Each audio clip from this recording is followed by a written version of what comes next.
Let's be honest, the world of AI is moving so fast it can make your head spin. It is really easy to get lost in all the hype and all the headlines. So today, we're going to cut through that noise and build a clear, data-driven picture of where artificial intelligence actually stands in 2025. Let's just kick things off with a number that sets the stage for everything else. $192 million. Now, what is that? Well, that's the estimated price tag to train just one top-of-the-line AI model, in this case, Google's Gemini Ultra. This isn't just a tech race anymore. We're talking about an economic and resource arms race on a truly massive scale. So to really get a handle on this landscape, we're going to start with a scorecard. We're going to look at the hard numbers. Who's leading the pack, who's catching up, and what are the real costs here, beyond just the dollars and cents? Now, at first glance, it looks like the US industry has a pretty comfortable lead, right? They've produced the most influential AI models by a long shot. But the real story here is kind of hidden behind these bars. See, while China is in second place, it's closing the performance gap at an incredible speed. Just over a year ago, that gap was about 9%. Today, it's shrunk to less than 2%. This race is getting seriously tight. And this massive scale comes with one of the biggest trade-offs of the whole AI boom, the environmental cost. Even as the hardware gets more and more efficient, the sheer scale of training these models leaves a huge carbon footprint. Take Meta's Llama 3.1 model. Training that is estimated to have pumped out nearly 9,000 tons of CO2. To put that in perspective, that's about the same as the annual carbon footprint of 500 average Americans. Okay, so you're seeing these insane investments and this huge environmental cost. What's the master plan here? What are the big business drivers that justify all of this? Well, let's look at 5 key trends that corporations and investors are betting the farm on to get their return. Morgan Stanley has laid out a really clear roadmap for where the action is. It all starts at the very foundation, building custom hardware, custom silicon specifically for AI. Then that hardware needs a home, and that's the cloud. From there, you apply all that power to real businesses, and then you have to figure out, hey, is this actually working? How do you measure its impact?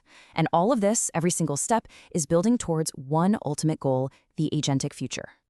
And that term, agentic AI, is one you are going to hear a lot more. You could call it the holy grail for a lot of these software companies. We're not just talking about chatbots that can answer questions anymore. We're talking about AI systems that can understand a really complex goal, like plan my company's entire marketing campaign for the next quarter, and then actually go and take a series of autonomous actions across a bunch of different apps to make it happen. So, we've seen the big picture, right? The costs, the competition, the huge corporate strategies. But how does all this abstract stuff translate from a research lab into our actual lives? Let's zoom right in and see how these massive trends are showing up in the tools that we use every single day. One of the most immediate impacts is specialization. We're kind of moving past this idea of a one-size-fits-all AI. Now it's all about picking the right tool for the job.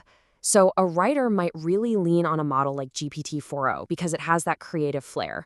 But a software developer, they're probably going to choose something like Claude 3.7 Sonnet, which has been specifically fine-tuned for writing and debugging code.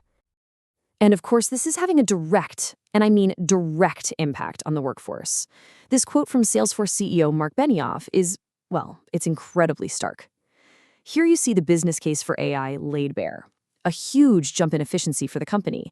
But on the other side of that coin is the very real displacement of 4,000 jobs. It's a really powerful snapshot of the economic transformation we are all living through. And this isn't just happening in the workplace. AI is being deeply woven into the consumer products we use every day. Google is baking it into search to help you plan a trip. They're building tools that can turn your boring old photos into dynamic videos, and even creating features that let you virtually try on clothes when you're shopping online. AI is basically becoming a fundamental utility, just like search itself. But this real-world integration, it comes with real-world complexity. It is a double-edged sword. At the exact same moment that one AI model is saving lives by detecting heart failure in rural communities, another AI model can be reinforcing harmful stereotypes by rating Black women's natural hairstyles as unprofessional, all because of the deep biases that were baked into its training data. So, that brings us to the big balancing act. We have to weigh this incredible, mind-blowing potential against some very tangible, very real challenges. Let's zoom back out and take a look at the broader consequences and trade-offs of this moment we're in. And the first part of that balancing act is purely economic.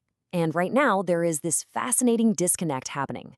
While private investment in AI has just soared to $150 billion, the immediate returns for most companies are, well, surprisingly small.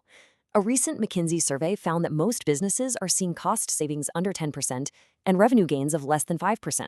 For a lot of them, the big AI payoff is still just a promise on the horizon. Now, given that reality, you might expect people to be pretty anxious about their jobs. But what's really surprising is the public sentiment.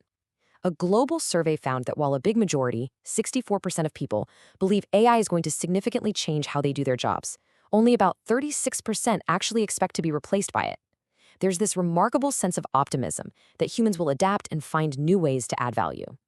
Which, of course, leads us to this absolutely crucial question. If most of us are right, if our work is going to be augmented by AI, not eliminated, what does that actually look like? What is the uniquely human value that we are going to bring to the table in a world that's filled with incredibly powerful AI? And that sets up our final section perfectly: humanity's next move.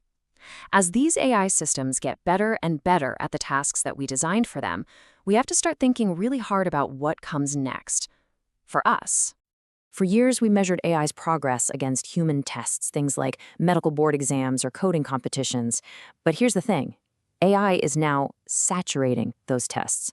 It's scoring so high that they're not even useful measures anymore. So researchers have had to create new, much, much harder tests.